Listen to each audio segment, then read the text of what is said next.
Ito ay bumula po sa Matthew 5 chapter 16. Sinabi po dito ng ating Panginoon na let your light so shine before men that they may see your good works and glorify your Father which is in heaven. Sinabi po dito ng Panginoon to sa kanyang mga alagad nung siya po ay nasa bundok. Nagbigay po siya ng sermon sa kanyang mga alagad. Sinabi po niya sa mga ito na humayo kayo at ipangalan niyo ang ating liwanag.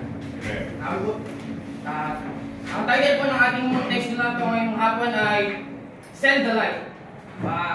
Nahahatiin po natin sa tatlong puntos. Una pong puntos ay radiation. Gaya po ng ilaw na nagbibigay po ng liwanag sa ating paligid sa isang silid na madilim na kinakailangan po natin ito upang tayo po ay hindi mangapa or hindi po tayo maligaw.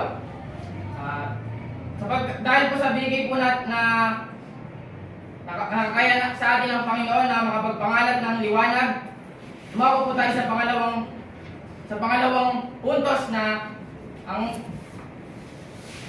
pangalawang puntos po natin na reflection. Gaya po na sinabi ko po na reflection, sabihin lang po ito ay parang maging salamin ka na mag-reflect ang mga mabuting gawa ng Panginoon, ang liwanag ng Panginoon na binigay sa iyo ay ipangalat mo, pagliwanag mo sa sanlibutan sa paligid.